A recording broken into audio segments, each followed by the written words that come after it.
So, kumusta po kung respect to my Minecraft video ko nga po pala si Check nga po ay nandito naman tayo sa mga episode na Unknown World. Kung makikita nyo naman mga gamers, may diamond pickaxe na tayo at may unbreaking silk efficiency 4 tsaka mending na siya. In-enchant ko po siya dito, tsaka kung makikita nyo naman na enter chest na tayo at may laman na din yung ender chest. May fortune tree na din tayo, kinastos ko na din yung ano ko. Pero yun, so ang goal nga po pala natin ngayong episode ay makagawa ng gold farm. At yun, pero bago tayo magsimula, panoorin nyo muna tong timelapse na to. Let's go.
So yun na nga na mag-gamers, kung makikita nyo naman dun sa timelapse ay kumuha tayo ng obsidian.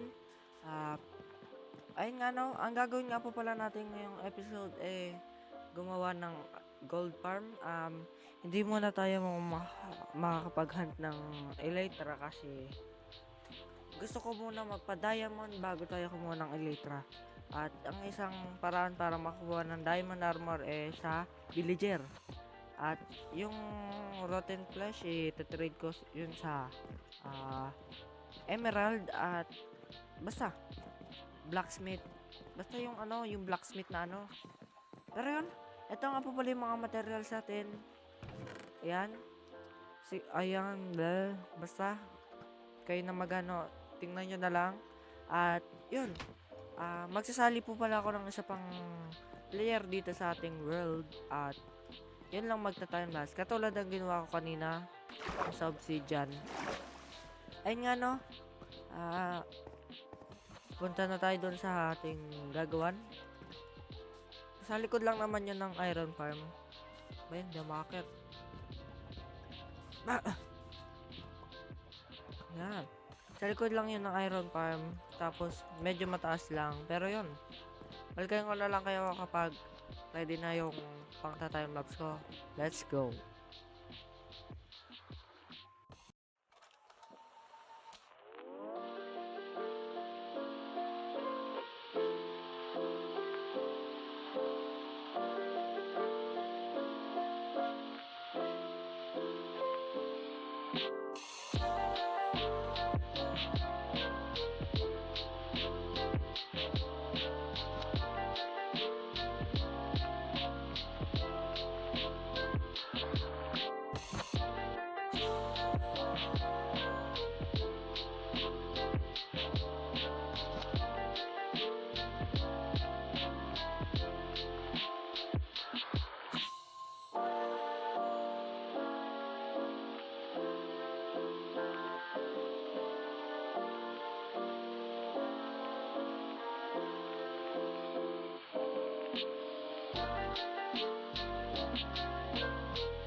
Yun na nga mga gamers, kung makikita nyo naman, tapos na po natin yung gold farm natin.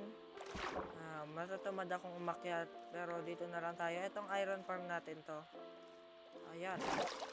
Ayos na ang gold farm natin. Kung matatanong nyo bakit ang taas, tinaas ko ng ganyan yung gold farm natin, hindi ko din alam. Pero yun.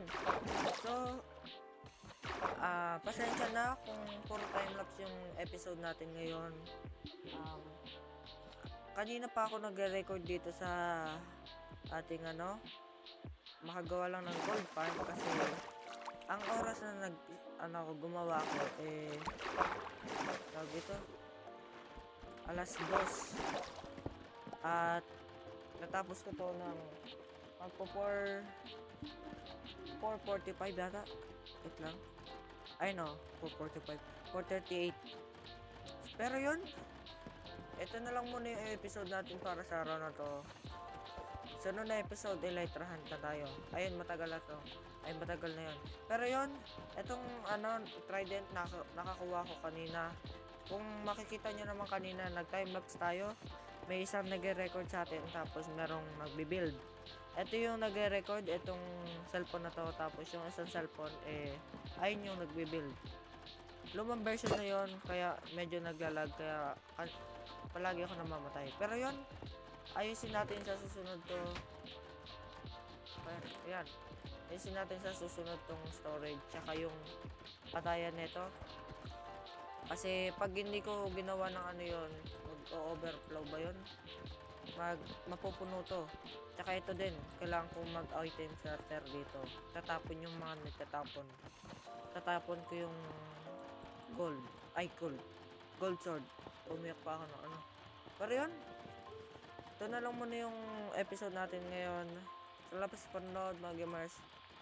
Sorry kung puro time lapse to, pero yun, thank you and goodbye.